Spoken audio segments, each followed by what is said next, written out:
6 दिसंबर। यह तारीख भारत के इतिहास में सिर्फ एक दिन नहीं बल्कि एक युग के अंत और एक विचारधारा के शुरुआत की प्रतीक है। वही दिन जब इस देश ने अपने संविधान निर्माता, करोड़ों शोषित लोगों के मसीहा, सामाजिक न्याय के योद्धा, मानवाधिकारों के प्रहरी और भारत के महानतम प्रतिभाओं में एक डॉक्टर भीमराव रामजी अंबेडकर को खोया था। महापरिनिर्वाण दिवस बाबा साहेब के उस विराट व्यक्तित्व की याद है जिसने भारत को समाज, राजनीति, अर्थव्यवस्था, न्याय और मानवता का नया आयाम दिया। इसी दिन नई दिल्ली में आयोजित कार्यक्रम में केंद्रीय गृह मंत्री अमित शाह ने बाबा साहेब को नमन करते हुए ऐसा बयान दिया जिससे पूरा देश भावुक हो उठा, तालियों से गूंज उठा और हर भारतीय को एक बात फिर याद आई। अंबेडकर का जाना शरीर का अंत था, विचारों का नहीं। तो दोस्तों, अगर आप चैनल पर नए हो तो चैनल को अभी के अभी सब्सक्राइब करो और वीडियो को भी लाइक कर दो और वीडियो अपने दोस्तों के साथ शेयर कर दो। तो चलिए वीडियो शुरू करते हैं। दोस्तों, अमित शाह ने मंच पर खड़े होकर गहरी आवाज में कहा, डॉक्टर अंबेडकर सिर्फ एक व्यक्ति नहीं थे, वह पूरी क्रांति थे। उनका जीवन अन्याय के खिलाफ संघर्ष का प्रतीक था। जो भारत आज दुनिया के सबसे बड़े लोकतंत्र के रूप में खड़ा है, उसमें बाबा साहेब की आत्मा बसती है। शाह के शब्दों में गर्व था, सम्मान था और कृतज्ञता भी।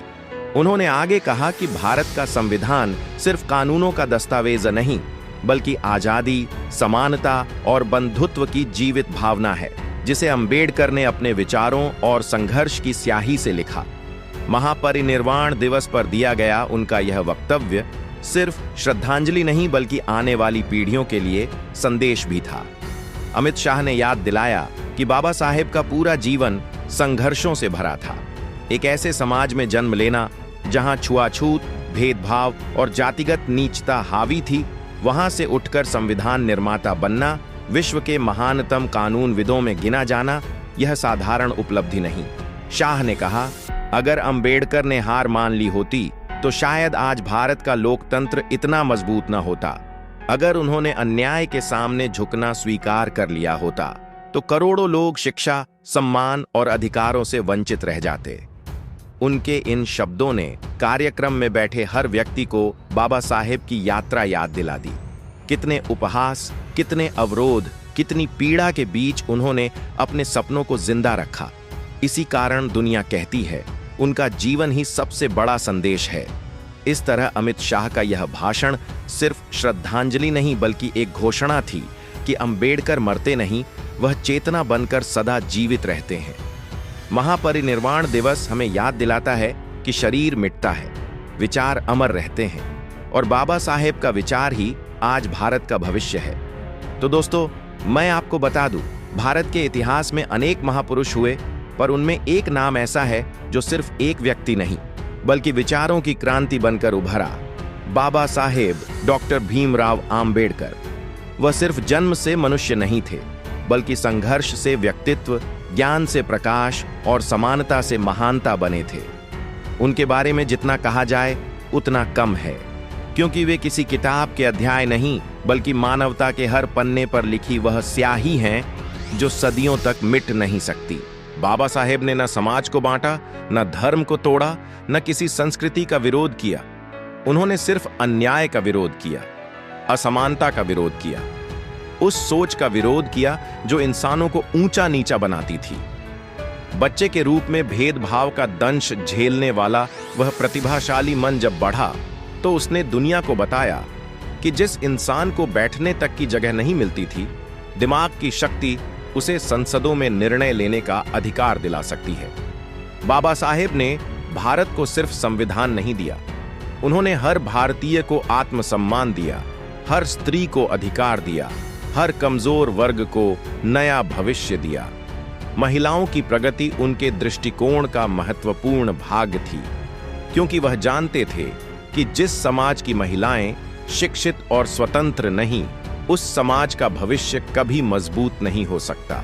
उनकी बनाई नीति, उनके सुधार, उनके संघर्ष आज करोड़ों बेटियों के सपनों में पंख बनकर उड़ते हैं, जो कभी घर की चार दीवारी में कैद थीं और आज विज्ञान, प्रशासन, सेना, न्यायपालिका, खेल और तकनीक तक हर जगह अपने कौशल का झंडा गाड़ रही हैं।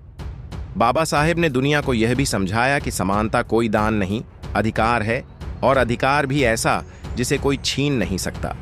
उन्होंने कहा, एक महान समाज वही है जहां मनुष्य की कीमत उसकी जाति से नहीं, उसके चरित्र और क्षमता से तय होती है।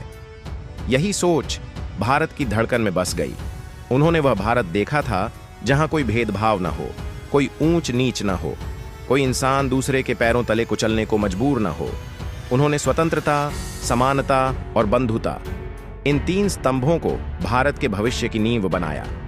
आज हम जो बोलने की आजादी, सीखने की स्वतंत्रता, सोचने का हक, जीने का अधिकार महसूस करते हैं, वह सिर्फ कानून का हिस्सा नहीं, वह बाबा साहेब की दृष्टि का प्रसाद है। उनकी दृष्टि सिर्फ वर्तमान तक सीमित नहीं थी, वह आने वाले 100 वर्षों तक का भारत देख चुके थे। एक ऐसा भारत जहां शिक्षा सबसे बड़ा हथियार होगी और जहां हर बच्चा अपनी पहचान खुद गढ़ेगा, न कि समाज उसे तय करेगा। उन्होंने दलित, आदिवासी, पिछड़े, महिलाओं, मजदूरों और हर उस वर्ग को आवाज दी जिसे सदियों तक चुप रखा गया था, दबाया गया था, घुटने टेकने पर मजबूर किया गया था। अगर आज कोई साधारण परिवार का बच्चा डॉक्टर, इंजीनियर, जज या मंत्री बनता है तो उसकी सफलता में उसका परिश्रम है, पर उसका अधिकार बाबा साहेब ने दिलाया। उन्होंने सिर्फ संविधान नहीं लिखा, उन्होंने भारत की सोच को लिखा। उन्होंने सिर्फ कानून नहीं बनाया, उन्होंने इंसानी आत्मा को मुक्त किया। दोस्तों, सच यह है कि भारत बाबा साहेब पर उतना ही ऋणी है जितना एक अंधेरे से निकलने वाली नाव सूरज की पहली रोशनी पर ऋणी होती है। वह प्रकाश दे गए, मार्ग दे गए, आत्मसम्मान दे गए और बदले में कुछ नहीं मांगा, बस यही कहा, शिक्षित बनो, संगठित रहो और संघर्ष करो। इस एक वाक्य में पूरी क्रांति समाई है। बाबा साहेब ने बहुत स्पष्ट कहा कि किताबों में लिखी बड़ी बड़ी बातें तब तक बेकार हैं जब तक समाज उन्हें व्यवहार में न लाए।